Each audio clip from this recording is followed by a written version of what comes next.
Well, he got the title shot he always wanted, but maybe not under these circumstances. Hello, fight fans. Luke Thomas here, senior editor for MMA Fighting, to bring you some breaking news here on our YouTube channel. So here's what's going on. We found out yesterday that the main event for UFC 199 on June 4th on pay-per-view had fallen through.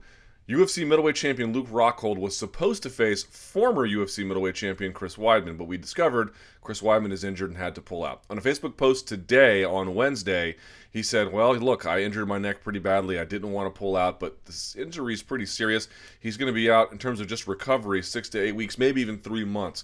He's saying he wants to get back for UFC 205. We'll see if that happens, but he's out of the running. So UFC President Dana White went on ESPN today and said this was their plan.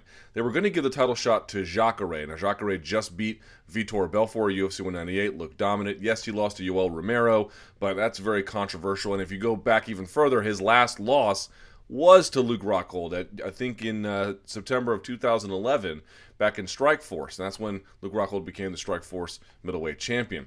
So that was their guy. But he could not pass a medical clearance. Jacare had injured his meniscus in that fight against Vitor Belfort at UFC 198 on Saturday. That really left only one contender for them. Yoel Romero was suspended. He can't compete. That's just Michael Bisping. So Michael Bisping accepted on 2.5 weeks' notice.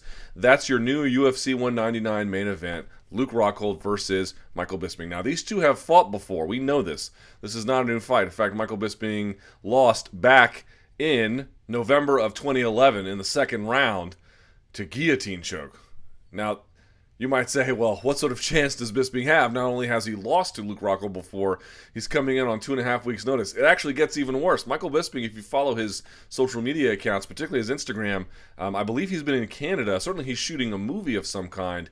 It's not like he's been in a training camp, just sort of daily grind kind of thing. This is actually totally out of the way. So not only has he not been training that much, and not only is it on short notice, and not only is it against a guy he already lost to, it's just all kinds of bad for Michael Bisping. So that's really what he's up against. Now, do you give him a chance? Look, you should. There's always upsets that happen in mixed martial arts. Now, how much of a chance, though, I don't know. As I mentioned before, there's a lot of things going against him. The short notice, the opponent he's already lost to, and the fact that even on short notice, it wasn't like he was training before. So a very, very, very, very tough road for Michael Bisping, but it's the one he's always wanted, as I mentioned at the top of the video. Kind of interesting. Michael Bisping was on the Ultimate Fighter 3 way back in the Spike TV days, which he won in June of 2006, now later on that month. But here he is in June of 2016 fighting for the UFC middleweight title. It took him a decade to get here. He had to go through a number of guys who had PED backgrounds or took advantage of rules that were quite lax, be it Dan Henderson, Vitor Belfort, and guys who had their other issues with performance-enhancing drugs, like Vitor Belfort, like Vanderlei Silva, and others. But he finally overcame it.